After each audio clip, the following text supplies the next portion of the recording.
అరే వాని నరికేసి నా కూతుర్ని తీసుకొని రాండిరా అని కాలేజా సినిమాలో తనికెళ్ళ భరణి డైలాగ్ చెప్తాడు. దానికి మహేష్ బాబు దీన్ని తీసుకుపోయేదానికి నన్ను నరకుడు ఎందుకు భయ్యా, మామూలుగానే తీసుకుపోవచ్చు కదా అని అంటాడు. కానీ పక్కకున్న బ్రహ్మానందం రక్తపాతం జరగాల్సిందే అని చెప్తాడు. హాగో గట్లనే వేస్తున్నారు లోకం మీద ఆడోళ్ళు. మొగోన్ని కాకుండా ఇంకో మొగంతోని ఇజ్జత్ లేకుండా కలిసి ఉంటే ఉండాలి గాని నడిమిట్లా మొగోన్ని చంపుడు ఎందుకు?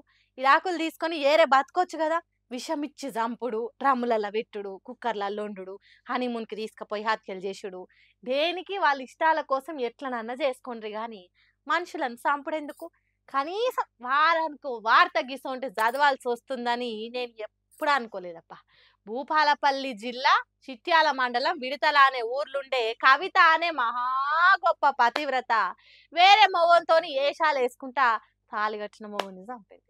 పాపం పక్షవాతంతోని పానం మంచిగా లేక బాధపడుతోని జీవి తీసిందట.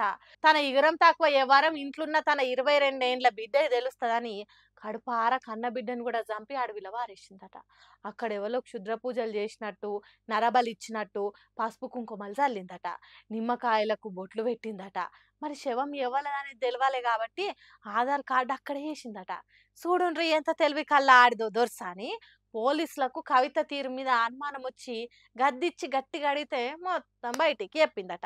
చూడుండ్రి మనుషులు ఎట్లా తయారైతున్నారో, సొంత ఆనందాల కోసము అర్థం పర్థం లేని సుఖాల కోసం కడమల పానాలు తీస్తున్నారు. అంతగానం కాయిస్తుంటే ఇడాకులు ఇచ్చి ఇంకో పెళ్లి చేసుకోవాలి గాని మనుషులను చంపుడేంద్రా అయ్యా. జనాలు మస్తు వైలెంట్ గా తయారైతున్నారు పాడుగాను.